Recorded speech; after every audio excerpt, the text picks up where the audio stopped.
Math मंत्रा channel पर एक बार फिर से सभी छात्रों का स्वागत है। आज हम लोग संबंध और फलन पर आधारित प्रश्नावली 1.1 का प्रश्न 1 का दूसरा भाग हल करते हैं। तो हम देखते हैं कि प्रश्न हमारा क्या है। प्रश्न में कहा गया कि प्राकृत संख्याओं के समुच्चय n में r बराबर क्रमित युग्म दिया x y, फिर कहा जहां y बराबर x + 5 तथा x इज लेस देन 4 द्वारा परिभाषित संबंध R है। अब सबसे पहले हम लोग प्रश्न पे चर्चा करते हैं कि दिया गया समुच्चय क्या है। कैपिटल N दिया गया है और कहा गया कि प्राकृत संख्याओं का समुच्चय है। प्राकृत संख्याओं का समुच्चय है। तो हम जानते हैं कि प्राकृत संख्या को ही हम लोग धन पूर्णांक कहते हैं, प्राकृतिक संख्याएं भी कहते हैं और इसके अंतर्गत सभी धन पूर्णांक आते हैं, यानी कि 1 से लेकर अनंत तक के सभी धन पूर्णांक आते हैं। इसलिए हमने मान लिया कि माना वह समुच्चय क्या है, A है, जिसके अवयव 1 2 3 डॉट डॉट डॉट अनंत तक हमने मान लिया। ये हमारे पास दिया गया समुच्चय है। अब दिया गया प्रतिबंध हमने फिर आपसे बताया था कि आप प्रश्न में एक समुच्चय ढूंढिए और एक शर्त ढूंढिए। अगर आप संबंध को अच्छे तरीके से समझना चाहते हैं तो हमारे पास एक समुच्चय है, एक प्रतिबंध है। प्रतिबंध क्या है, r बराबर क्रमित युग्म दिया x y, जहां y बराबर x + 5 तथा x इज लेस देन 4, यानी कि x का मान किसी भी दशा में 4 से बड़ा नहीं हो सकता। यानी कि x जो भी होगा, जो भी धन पूर्णांक होगा, जो भी प्राकृतिक संख्या होगी, वह 4 से छोटी ही होगी।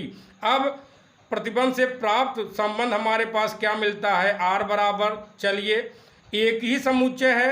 अगर आप चाहें, अगर इसको समझने में आपको दिक्कत हो रहा है तो दूसरा समुच्चय भी ले लीजिए और बनाइए 1 2 3 डॉट डॉट डॉट अनंत तक, क्योंकि यही हमारा समुच्चय दिया गया है। अब प्रतिबंध से प्राप्त संबंध हम लोग ज्ञात करते हैं। r बराबर मझले कोष्ठक में पहला हमने x लिया, यानी कि पहले समुच्चय से लिया 1, तो दूसरे समुच्चय दूसरा अवयव हमारा क्या आएगा, y बराबर x + 5 आएगा।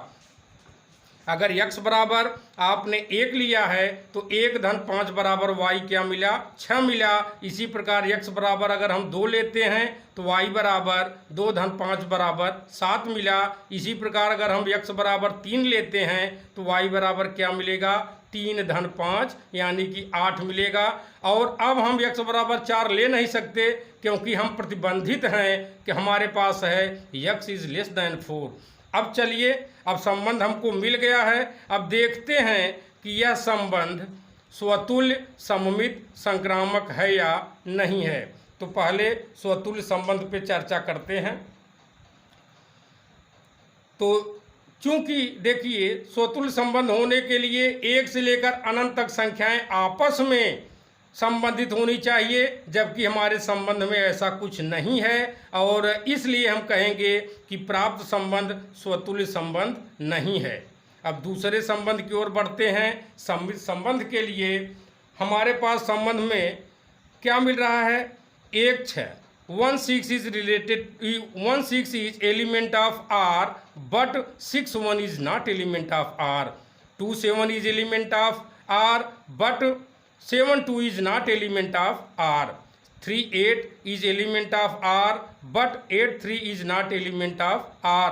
तो इसलिए हम कह सकते हैं कि यह प्राप्त संबंध जो हमको मिला है वह सममित संबंध नहीं है। एक बार फिर से मैं आपको बताता चलूं, यदि इनमें से एक भी सेट आपके पास होता, यानी कि पहला दूसरा तीसरा, पहला दूसरा तीसरे में से कोई भी एक सेट आपके पास होता तो यह एक सममित संबंध बन जाता। अब हम तीसरे संबंध की तरफ आगे बढ़ते हैं, जो कि हमारा संक्रामक संबंध है। संक्रामक संबंध के लिए हम जानते हैं कि संक्रामक संबंध के लिए कम से कम 3 अवयव, जैसे सममित संबंध के लिए कम से कम 2 अवयव आपस में संबंधित होने चाहिए, उसी तरीके से संक्रामक संबंध में कम से कम 3 अवयव आपस में संबंधित होने चाहिए। लेकिन हमारे प्राप्त संबंध में ऐसा कहीं नहीं है कि 3 संबंध आपस में संबंधित, 3 अवयव आपस में संबंधित हों। जैसे 1 6 है तो 6 के बाद कुछ हो, जैसे 1 6 है, 6 5 हो जाता, 1 5 हो जाता, तो ये संक्रामक संबंध बन जाता। लेकिन ऐसा कुछ नहीं हमारे पास, इसलिए यह संक्रामक संबंध भी नहीं है।